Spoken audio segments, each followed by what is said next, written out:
여러분, 우리가 이 세상을 예수 믿는 신자로 살고 또 주님의 교회를 신실하게 이루며 살고자 할 때 가장 힘든 부분이 뭐죠? 그 말할 것도 없이 고난입니다. 이 고난을 우리가 감수하겠다는 믿음이 없이는 우리는 이 길을 못 갑니다. 그래서 이 길의 특징은 한숨, 탄식, 눈물 이런 단어들로 어쩌면 점철이 되어 있습니다. 그런데 거기에 더하여서 우리를 더 혼란스럽게 하는 것이 있습니다. 그게 뭘까요? 왜 우리가 하나님 나라에 들어가기 위해서 이러한 고난을 받아야만 하는지 그 이유를 잘 알지 못하는 거죠. 물론 예수님이 고난을 받으셨고 우리도 그러한 예수님의 고난을 본받아서 그 뒤를 쫓아가야 된다는 거 잘 압니다. 그런데 그게 가슴으로 인정이 됩니까? 우리 가슴이 거부하는데요.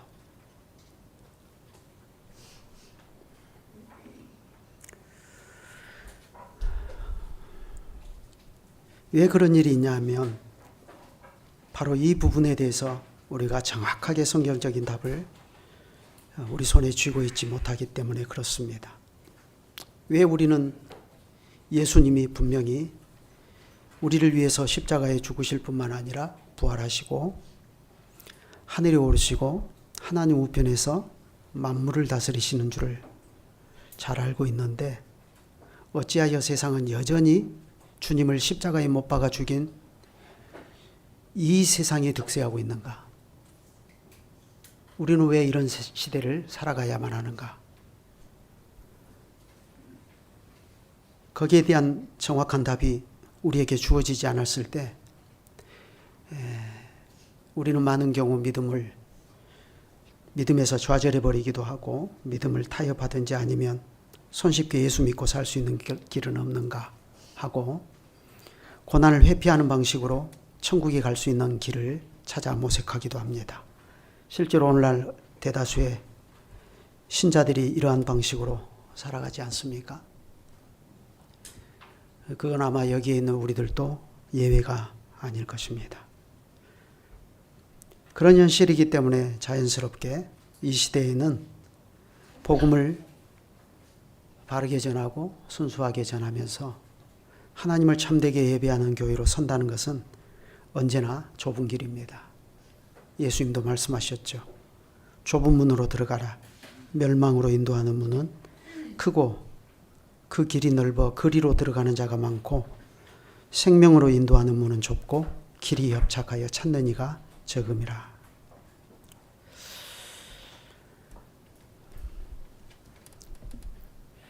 우리가 오늘 예수님의 말씀을 잘 음미해 보면 예수님께서 우리에게 좁은 길을 가라고 하시는지 그 의미를 조금은 깨달을 수 있습니다. 적어도 본문에서 예수님이 가르쳐 주신 것에 따르면 우리는 혼인집 신랑을 빼앗겨버린 그 시대를 지금 살아가고 있기 때문에 그렇습니다. 그런 점들을 우리가 본문에서 주의 깊게 살피면서 오늘 여러분과 함께 이 말씀을 생각해 보려고 합니다. 마가복음 2장 18절부터 읽었는데요. 보시는 것처럼 이건 금식 논쟁입니다. 금식이 뭐죠, 어린이들? 밥 일부러 안 먹는 거죠. 먹을 수 있지만 일부러 안 먹는 것을 금식이라 그래요. 네. 이 금식이 오늘 본문에서 논쟁의 발단이 되고 있기 때문에 우선 그 성경이 이야기하는 금식에 대해서 좀 생각해 보죠. 성경에 보면 하나님께서는 모세의 법으로 1년에 한 번 이스라엘 백성이라면 누구나 예외 없이 금식하도록 요구하셨습니다. 그때가 언제죠? 대속제일이라고 하죠. 욤키푸르. 대속제일에 금식하도록 하셨습니다. 그때 금식하도록 하신 것은 자기의 죄를 생각하고 회개하면서 금식하도록 하신 거죠. 또 성경에는 그 외에도 느부갓네살에 의해서 예루살렘 성전이 파괴가 되어버리는 그런 민족적인 비극에 대해서 애도하는 금식이 있었고요. 또 전쟁이나 기근이나 전염병이 창궐했을 때 하나님 앞에서 금식하면서 그 문제를 해결해 주시라고 구하는 그러한 금식도 있었습니다. 또 개인적으로 금식하는 경우들도 있었죠. 주로 죽음의 질병 앞에서 회복해 주시라고 죄를 회개하면서 금식하는 일들도 성경에 보면 나옵니다. 그런데 여기에 보면 세례 요한의 제자들과 바리새인들이 제자들이 금식했다 하는데 그건 성경에서 말하는 이러한 금식과는 조금 결이 다릅니다. 여러분, 세례 요한의 제자들이 금식을 했다 하는 것을 어떻게 이해할 수 있습니까? 세례 요한은 회개와 금식을 가르쳐서 자기 뒤에 오실 메시아를 맞이할 준비를 사람들에게 시켰기 때문에 세례 요한의 제자들이 요한의 그러한 가르침을 따라서 금식을 했다 하는 것은 어느 정도 이해할 수 있습니다. 그런데 바리새인들의 금식은 좀 결이 다릅니다. 바리새인들은 일주일에 2번 정기적으로 금식했습니다. 언제요? 우리로 치면 월요일과 목요일에 금식했습니다. 물론 하루 종일 금식한 건 아니고요. 해 뜰 때부터 해 질 때까지 그렇게 금식을 한 거죠. 그런데 이 바리새인들은 이러한 금식을 세례 요한의 제자들과는 좀 다르게 했습니다. 바리새인들은 금식을 영혼의 고통이라고 표현했습니다. 그러면 그들은 왜 이 영혼의 고통이라고 하는 이 금식을 자주 했는가? 자기들의 종교적인 경건을 과시하고 남들로부터 자기가 그렇게 하나님께 헌신된 자라는 사실을 인정받기 위해서 금식했습니다. 외적 경건으로 그렇게 한 거죠. 그런데요, 바리새인들이 그러한 견해에서 금식을 했기 때문에 오늘 이 본문에서 예수님의 제자들이 보인 태도가 문제가 됩니다. 문제는 여기에 우리가 한 가지 눈여겨볼 점이 있다라고 하는 것입니다. 방금 말씀드린 이러한 금식이 바로 앞의 사건, 예수님이 많은 세리들과 죄인들로 더불어 식사를 하시잖아요. 잔치를 베풀고 계시잖아요. 그것과 지금 이 바리새인들의 금식이 급격한 대조를 이루고 있다는 사실입니다.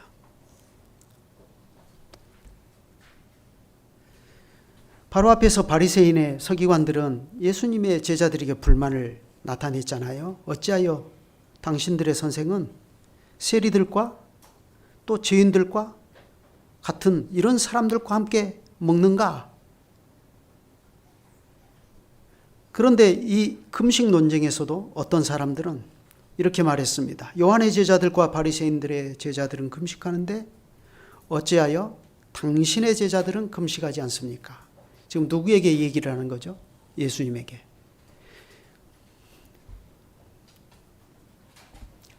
그들의 공격 목표는 예수님인 까닭에 그렇습니다.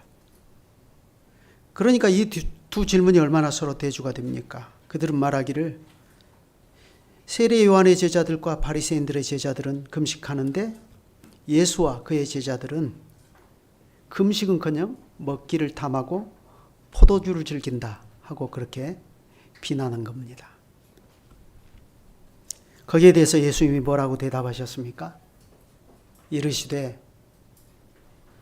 혼인집 손님들이 신랑과 함께 있을 때 금식할 수 있느냐? 신랑과 함께 있는 동안에는 금식할 수 없나니 그러나 신랑을 빼앗길 날이 이르리니 그날에는 금식할 것이니라 하셨습니다. 자, 바로 앞 사건에서 예수님은 자신을 죄인을 부르러 오신 의사로 비유하셨습니다. 그러죠? 근데 여기 이 사건에서는 예수님은 자신을 어떤 분으로 묘사하죠? 혼인집 신랑으로 묘사하십니다. 그러면 지금 예수님과 함께 앉아서 먹고 마시는 이 예수님의 제자들과 세리들과 또 많은 죄인들, 이 사람들은 누굽니까? 혼인집 신랑의 초대를 받은 신랑의 친구들입니다. 그렇죠? 그런데 지난 시간에도 말씀드렸듯이 이러한 혼인잔치가 메시아 시대의 특징이라는 거죠. 혼인과 혼인잔치는 하나님께서 죄로부터 자기 백성을 구원하신 것을 가르치는 이스라엘의 회복과 관련된 이미지예요. 성경에 보면 메시아가 오셔서 자기 백성을 저희 죄에서 구원하실 때의 광경을 혼인집 잔치로 많이 묘사하고 있어요. 여러 군데가 있지만 그 중에 이사야 62장 1절부터 한번 5절까지만 한번 찾아서 읽어보십시다. 준비되셨나요? 이사야 62장 1절로 5절.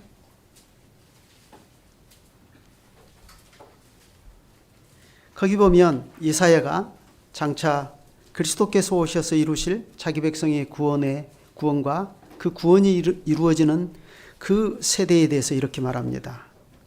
나는 시온의 의가 빛같이 예루살렘의 구원이 횃불같이 나타나도록 시온을 위하여 잠잠하지 아니하며 예루살렘을 위하여 쉬지 아니할 것인즉 이방 나라들이 내 공의를 뭇 왕이 다 내 영광을 볼 것이요 너는 여호와의 입으로 정하실 새 이름으로 일컬음이 될 것이며 너는 또 여호와의 손의 아름다운 관 내 하나님의 손의 왕관이 될 것이라.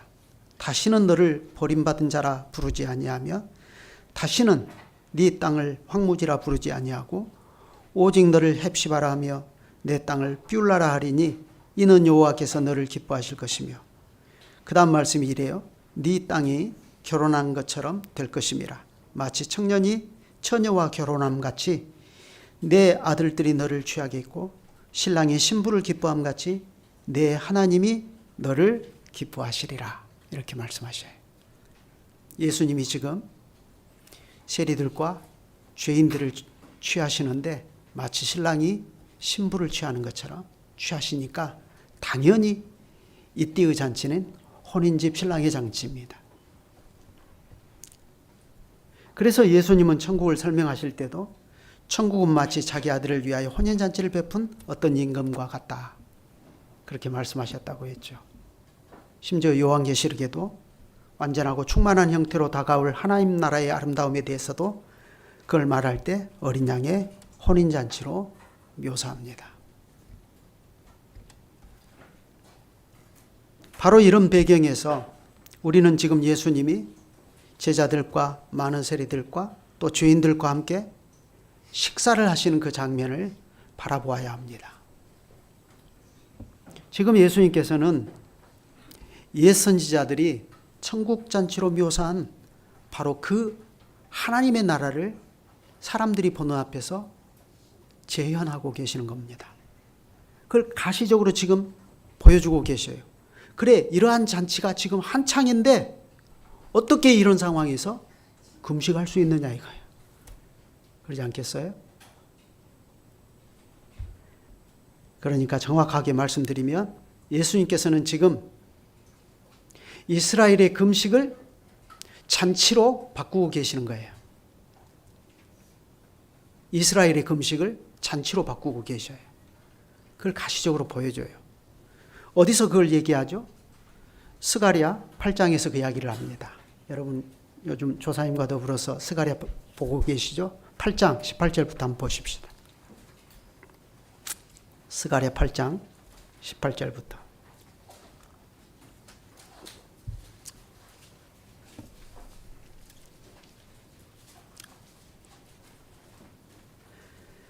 거기 보면 이렇게 말씀하십니다. 18절부터 만군의 여호와의 말씀이 내게 임하여 이르시되, 거기 19절은 같이 한번 읽으실까요? 시작. 만군의 여호와가 이같이 말하노라. 넷째 달의 금식과 다섯째 달의 금식과 일곱째 달의 금식과 여덟째 달의 금식이 변하여 유다 족속에게 기쁨과 즐거움과 희락의 절기들이 되리니 오직 너희는 진리와 화평을 사랑할지니라. 그러죠? 그러면서 이렇게 여호와께서 오셔서 이스라엘의 금식을 기쁨과 즐거움과 희락의 절기들로 바꾸시니까 그 뒤에 무슨 일이 거기에 잇따라 발생할 것이라고 말씀하냐면 그걸 보는 게 중요해요. 천국의 잔치가 벌어지니까 이런 일이 발생합니다. 20절부터 제가 읽겠습니다. 만군의 여호와가 이와 같이 말하노라. 다시 여러 백성과 많은 성읍의 주민이 올 것이라. 이 성읍 주민이 저 성읍에 가서 이르기를 우리가 속히 가서 만군의 여호와를 찾고 여호와께 은혜를 구하자 하면 나도 가겠노라 하겠으며 많은 백성과 강대한 나라들이 예루살렘으로 와서, 옛날에는 이 많은 백성과 강대한 나라들이 예루살렘에 온 이유가 뭐였죠? 예루살렘을 쳐버리려고, 정복해버리려고 왔는데 이제는 거꾸로 됐어요. 예루살렘에 와서 만군의 여호와를 찾고 여호와께 은혜를 구하리라. 만군의 여호와가 이같이 말하노라. 그날에는 말이 다른, 그러니까 언어가 다른, 그렇죠? 언어가 다른 이방 백성 10명이 유다 사람 하나의 옷자락을 잡을 것이라. 곧 잡고 말하기를 하나님이 너희와 함께 계심을 들었나니 우리가 너희와 함께 가려 하노라 하리라 하시니라. 이게 말일에 종말에 이루어질 메시아 시대의 성격입니다. 이와 같이 이스라엘의 하나님 여호와께서는 이 말일에 친히 오셔서 유다 족속의 금식을 기쁨과 즐거움과 희락으로 바꾸겠다고 말씀하십니다. 그러니 그 여파로 계속해서 이 성읍 저 성읍에서 사람들이 서로 몰려와서 서로 격려하면서 만군의 여호와 하나님을 섬기는 거룩한 나라가 이루어지는 것을 거기에서 보여줍니다. 심지어 그날에는 개역 성경에는 방언이 다른 이렇게 표현하고 있어요. 근데 여기 개역 개정은 방언이란 말이 어려우니까 언어가 각기 다른 이방 민족들이 와서, 이방 민족 10사람이 와서 하나님의 백성 유다 사람 한 사람의 옷자락을 잡고 말하기를 하나님이 너희와 함께 하심을 들었다. 그러니 우리도 너희와 함께 가서 하나님을 섬기겠다. 이렇게 말하면서 땅 끝에서부터 하나님이 얼마든지 부르시는 자들이 하나님께 몰려드는 그런 일이 발생할 것이라고 하셔요. 여러분, 과연 이 일이 예수님께서 십자가에 죽으시고 부활하시고 하늘에 오르시고 오순절에 살려주는 영이 되셔서 세상에 다시 오시고, 그래서 성신의 권능을 받은 제자들이 나가서 땅끝까지 이 복음을 전함으로 실제로 지금도 이 일이 이루어지고 있지 않습니까? 바로 여기 있는 우리가 이 사람들이에요. 하나님을 경외하는 유다 사람 하나의 옷자락을 잡고 말하기를 야, 하나님이 너희와 함께 하심을 들었다. 그러니 우리도 너희와 함께 가겠다. 그래서 우리가 지금 다 여기에 와 있는 겁니다. 그러지 않아요? 우리에게 복음을 전해준 사람들이 누굽니까? 유대인들입니다. 베드로도 유대인이고 사도 바울도 유대인이고 다 유대인들이에요. 우리가 유대인들에게 복음을 받았다는 것, 그런 겁니다. 자, 그렇다면 지금 우리가 예수님께서 하고 계시는 이 잔치와 거기에 대해서 시비를 거는 바리새인들의 금식 논쟁을 어떻게 보아야 되는가 하는 그게 자명해지지 않습니까? 지금 예수님께서 오셔서 자신을 혼인집 신랑이라 하시고 제자들과 또 거기에 모여있는 많은 세리와 죄인들로 더불어 잔치를 베풀고 계신데, 그것은 한마디로 스가랴가 말한 대로 이스라엘의 금식을 지금 기쁨과 즐거움과 희락의 절기들로 바꾸고 계시는 것을 보여주는 겁니다. 그렇다면 이건 곧 무슨 사인이 되는 거죠? 어떤 사이렌이 되는 겁니까?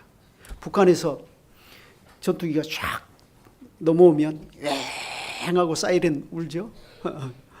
그런 것처럼 지금 예수님이 오셔서 이스라엘의 금식을 기쁨과 즐거움과 희락의 절기로 바꾸고 계셔요. 그러면 이건 사이렌이 되는 거죠. 어떤 사이렌이요? 아, 옛 선지자들이 말한 메시아 시대가 왔구나. 하나님의 나라가 우리에게 왔다. 하나님께서 자기 백성을 저희 죄에서 구원하여 주실 그 위대한 구원의 시대가 우리에게 왔구나 하는 것을 보여주는 사인이 되는 겁니다. 그런데 문제는요, 이게 시작이 있고 진행 과정이 있으며 완성이 따로 있다는 겁니다. 이미 우리에게 다가온 이 하나님 나라가 그 자체로 완성은 아니라는 것입니다. 왜냐하면 예수님께서 바로 이 지점에서 지금 혼인집 신랑이 친구들을 초대해서 그들의 금식을 희락의 절기로 바꾸는 이 혼인집 잔치를 한참 베풀고 있는데, 그런데 이 혼인집 잔치에 흥이 깨져버리는 사건을 예고하시기 때문에 그렇습니다.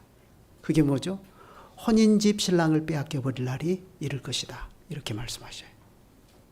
그러니까 당장에는 이 혼인집 신랑의 잔치를 맛보기로 보여주셔요, 사이렌으로. 그런데 이게 곧 흥이 깨질 것이다. 왜? 혼인집 신랑을 빼앗겨 버림으로.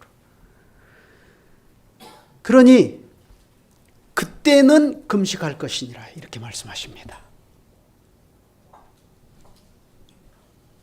그것은 무엇을 얘기합니까? 혼인집 신랑을 빼앗겨 버린다는 것은, 이건 예수님이 자기 백성을 위하여 당하실 폭력적인 죽음을 암시하는 것입니다. 이사야가 예고한 대로 예수님께서는 산자의 땅에서 끊어지신 것입니다.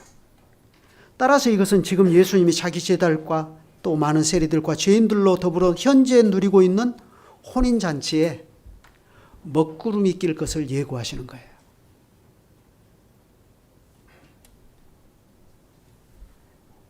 그러므로 예수님이 지금 세상에 오셔서 지금 제자들과 많은 세리들과 죄인들로 더불어 보여주시는 이 천국잔치로 묘사되는 하나님의 나라는 이미 왔지만 아직 그 충만한 완성은 저 먼 세계로 미루어져 있다라고 하는 것입니다. 그건 혼인집 신랑을 빼앗기는 그 특정한 날 다음으로 미루어져 있어요. 그러므로 최후의 승리는 실현이 되었습니까? 안 되었습니까? 아직 실현되지 않았습니다. 죄와 죽음을 정복하기 위해 신랑은 먼저 주님과 우리의 불구대천의 원수에게 폭력적인 죽음을 당하실 겁니다. 그분이 산자의 땅에서 끊어짐을 당하는 것입니다. 그럴지라도 여러분, 선지자들이 예고한 하나님 나라가 이미 지금 예수님과 함께하는 이 천국 잔치를 통해서 실현이 되고 있다 하는 그 사실은 변함이 없습니다. 어디서 그걸 알 수 있죠? 아까 스가랴가 말한 대로 이스라엘의 금식을 기쁨과 즐거움과 희락의 절기로 바꾸시니까 어떤 일이 발생한다고 그랬죠? 계속해서 언어가 다른 이방 민족들이 하나님께 돌아오는 일이 발생한다고 그랬죠.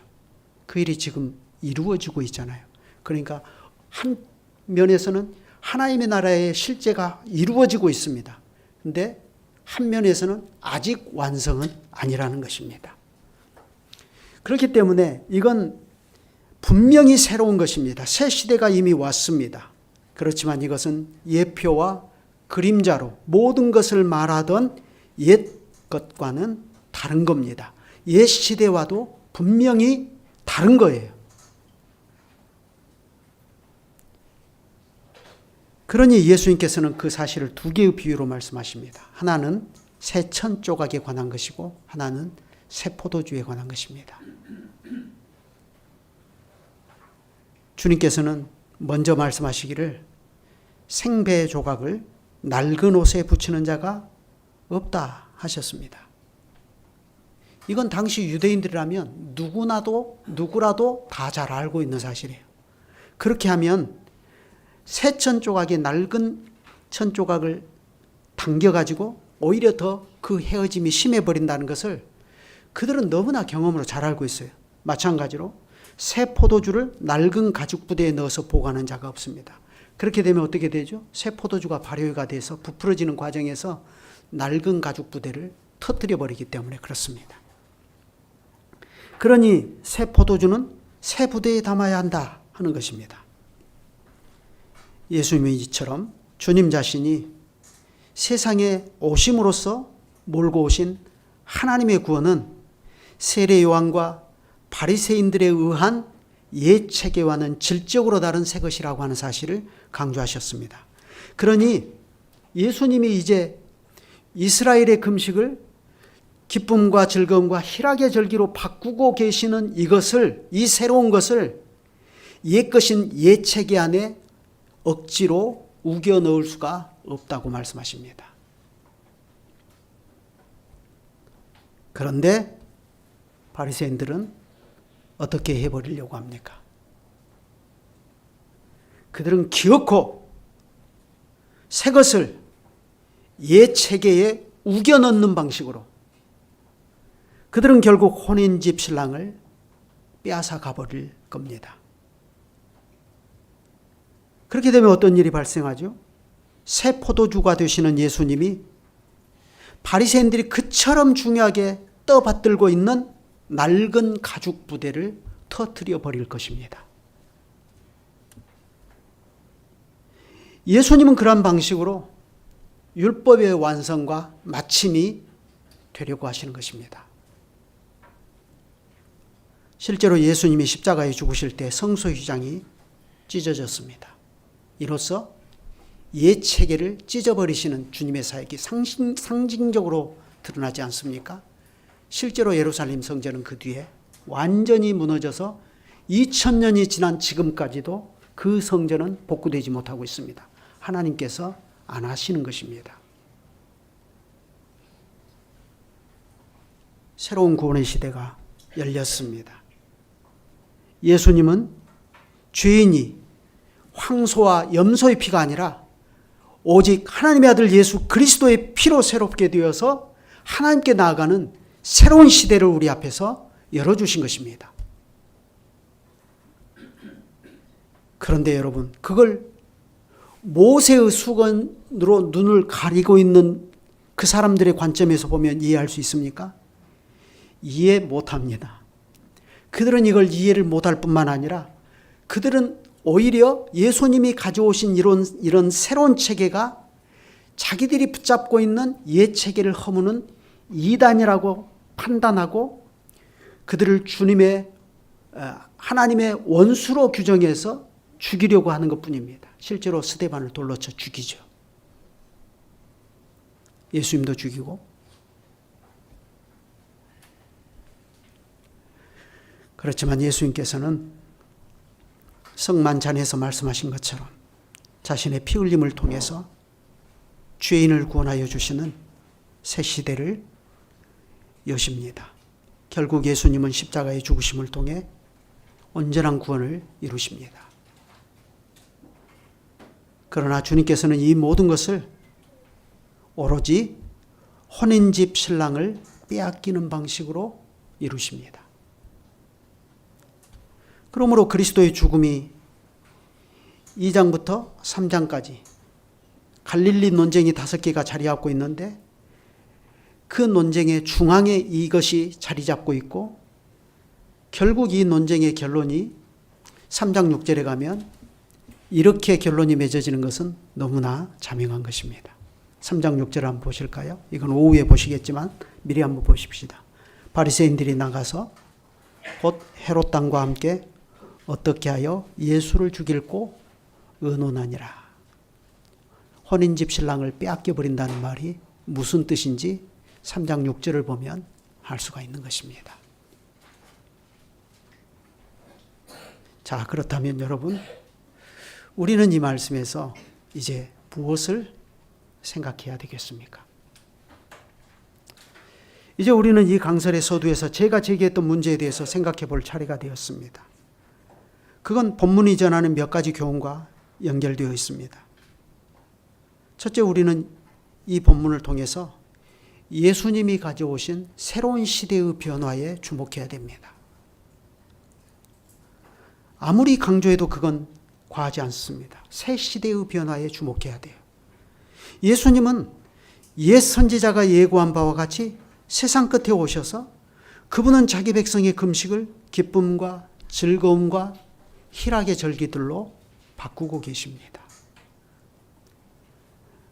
그 결과 예수 그리스도 안에서 하나님의 구원이 예루살렘에서부터 온 유대와 사마리아와 땅 끝까지 전파가 되어서 이 대한민국 땅에 있는 여기 있는 우리들에게까지도 이 복음이 전해지고, 그래서 우리도 우리에게 복음을 전해준 그 거룩한 사도들의 옷자락을 붙잡고 하나님께 인도함을 받았습니다. 스가랴가 예언한 대로 된 것입니다. 과연 새 시대가 우리 앞에서 이루어졌고 이루어지고 있습니다.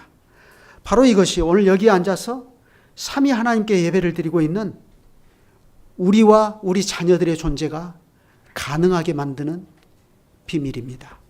그러니 이 복음은 곧바로 여기에 모여있는 우리 자신의 문제와 직결됩니다. 어떤 문제입니까? 전에는 하나님의 백성 아니었던 우리가 이제는 그리스도로 말미암아 하나님의 백성이 되어서 우리도 이 혼인집 잔치에 초대받았다는 사실입니다. 그래서 실제로 교회는 성찬을 통해서 이 혼인집 잔치를 재현합니다. 성찬 때 울고 불고 하는 것은 옳지 않습니다. 오히려 우리는 성찬을 통해서 그리스도께서 어떠한 방식으로 자신을 우리에게 주심으로 우리가 그 잔치에서 먹고 마시는 즐거움을 누리게 하시는가, 그걸 우리가 볼 수 있어야 되고 우리는 그것을 마땅히 누릴 수 있어야 됩니다. 그런데 문제는 우리 또한 혼인집 신랑을 빼앗겨버리기 때문에 그날에는 금식할 것이니라 하신 이 주님의 말씀으로부터 우리도 자유롭지 못하다는 사실입니다. 왜 우리는 예수 그리스도께서 분명히 부활하시고 하나님 우편에 앉으셔서 온전히 승리하셨음에도 불구하고 이 땅에 존재하는 주님의 백성인 우리는, 교회는 왜 이렇게 철저하게 실패한 것처럼 보이는가? 그 이유가 뭐죠? 혼인집 신랑을 빼앗겨버렸다 라고 하는 이 이중성 안에 우리가 들어가 있기 때문에 그렇습니다. 그러면 혼인집 신랑을 빼앗겨버린 이 날은 언제까지 계속되는 겁니까? 주님이 재림하실 때까지입니다. 그래서 우리는 이때에 신랑을 빼앗겨버린 금식하는 심정을 가지고 세상 끝에 이루어질 어린 양의 혼인잔치를 늘 바라보며 살아가는 겁니다. 그게 우리 신자들의 이중성입니다. 그러니 우리는 잔치와 금식이라는 이 두 가지를 동시에 우리 시대에 경험하고 맛보며, 그리고 현재라고 하는 이 삶에서 그걸 뼈저리게 실감하며 살아갑니다. 예배에서 우리는 기쁨을 누리지만 주중 6일의 삶 속에서 우리는 생의 온갖 문제들 때문에 씨름하며 살아갑니다. 그 이유가 어디에 있습니까? 왜 우리는 예수님께서 분명히 승리하신 것을 믿는데 여전히 세상은 주님을 십자가에 못 박아버린 그 사람들이 득세하고 있는가? 여전히 혼인집 신랑을 빼앗겨버림으로 금식해야 되는 이 시대가 여전히 계속되고 있는 까닭에 그렇습니다. 생각해 보세요. 예수님은 분명히 이 땅에 오셔서 가난한 자들, 병든 자들, 버림받은 자들, 사회적인 낙인이 찍힌 죄인들에게 먼저 다가오셨습니다. 주님께서는 그들에게 하나님의 대사면을 선포하시면서 하나님 나라가 그리스도를 믿는 자 앞에 열린 것을 중풍병자를 고쳐주시고 사죄를 선언하신 장면에서 선포하셨고, 또 죄인들과 함께 하시는 천국 잔치를 통해 그걸 넉넉히 보여주셨습니다. 그럼에도 불구하고 당장에는 이 천국의 기쁨이 신랑을 빼앗겨버려서 금식해야 되는 상황에 동시에 직면하게 된다고 하셨습니다. 그래 예수님은 이것을 통해서 믿는 자에게 영원한 생명과 큰 기쁨과 희락으로 다가오는 하나님 나라가 이미 시작되었다는 사실을 분명히 말씀하셨지만, 그러나 아직은 완성이 아니다.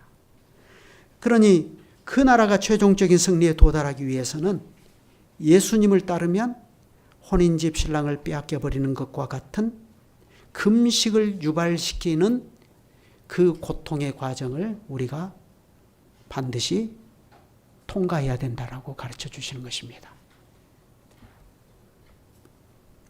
과연 주님의 말씀대로 다시 당시 혼인집 신랑의 손님들로 초대된 사람들은 신랑을 빼앗겨 버렸습니다. 그들의 신랑은 십자가에서 고통스러운 죽음을 당하셨습니다. 그러나 그 죽음이 신랑을 빼앗겨 버린 이 사람들을 하나님 나라의 최종적이고 완전한 기쁨으로 이끌기 위한 우리 주님의 대속적 죽음이었다는 사실을 깨닫는 데는 결코 오랜 시간이 걸리지 않았습니다. 예수님이 부활하시고 오순절에 성신께서 가르쳐 주시고 그래서 인도하시고 능력으로 이끌어 주심으로 그들은 모든 것을 깨달았습니다. 그래서 그들이 그걸 깨달아지니까 어떻게 되었습니까? 그들은 무서워서 예수님을 부인하던 자리에서 이제는 당당하게 그리스도의 이름으로 복음을 만국에 전파하는 자들이 되었습니다. 두려움 없이. 여러분, 이게 새 시대에 주목해야 하는 우리들에게 요구되는 태도입니다. 우리가 새 시대를 주목해야 된다고 그랬죠? 새 시대를 주목하면 우리는 어떻게 되는 겁니까? 고난을 당당하게 믿음으로 통과하려고 합니다.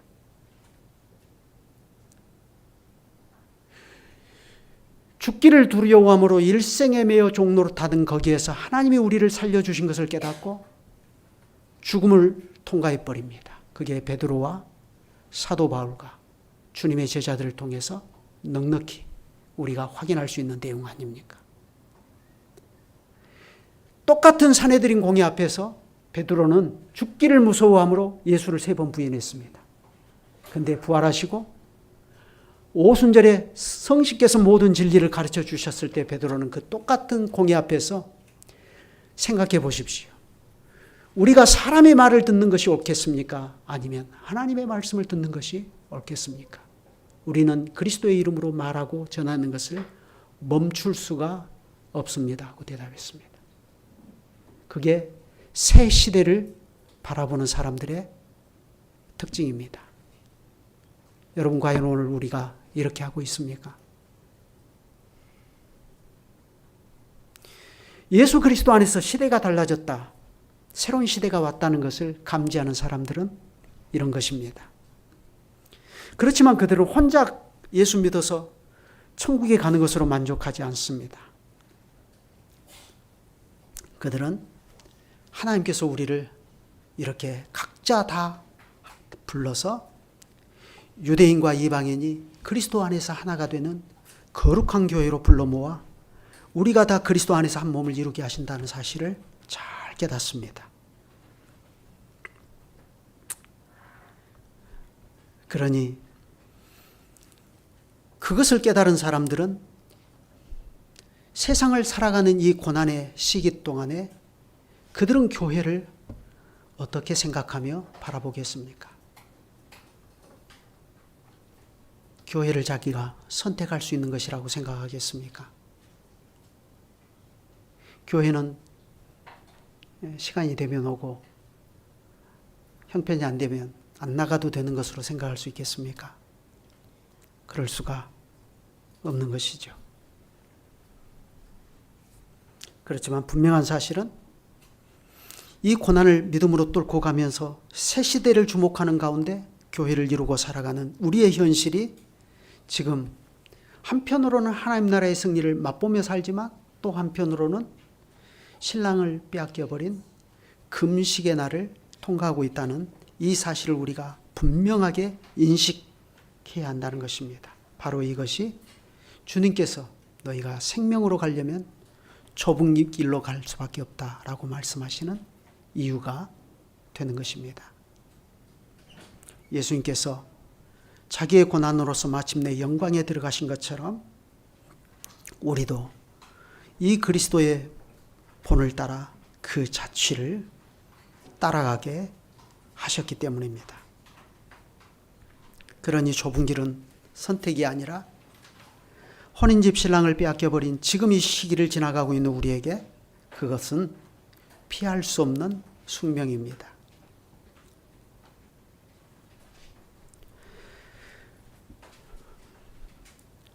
다시 말씀드리지만 우리는 여전히 혼인집 신랑을 빼앗긴 자들로서 다시 오실 우리의 신랑을 기다리며 삽니다. 그때까지 하나님께서는 예수 그리스도께 만물이 복종하게 하셨으나 그러나 하나님의 뜻대로 만물이 그리스도께 복종한 것을 아직 보지 못하고 있습니다. 오히려 우리는 온 세상이 합세해서 예수 그리스도와 교회에 대하여 강력하게 저항하는 이 시대의 믿음의 선한 싸움을 싸우며 살아가야 됩니다. 바로 여기에 우리의 죄된 현실이 자리 잡고 있고 이 세상의 불신앙과 더불어 치열하게 싸워야 하는 우리의 믿음이 자리 잡고 있습니다. 그리고 여기에 우리의 인생의 수고들이 있습니다. 우리는 여전히 가족을 부양하기 위해서 이른 아침부터 저녁까지 자기 몸 부서지는 줄도 모르고 일을 해야 되고 그렇게 일생을 살다가 어느 순간 뒤돌아보니 병들고 썩고 후패해져가는 인생의 끝자락에 마주 서 있는 자기 자신을 발견하게 되기도 합니다. 그리고 또 거기에는 우리가 지고 가야 할 인생의 다양한 문제들이 있습니다. 그 중에는 또 우리를 고통 속으로 몰아넣는 질병의 문제도 있습니다. 그러한 고통 속에서 우리는 하나님께 은혜를 구하며 기도합니다. 우리는 환난 가운데서 즐거워할 수 있도록 기도해야 됩니다. 왜냐하면 환난은 인내는 연단은 우리에게 천국의 영광스러운 소망을 이루어주는 까닭입니다. 기도하겠습니다.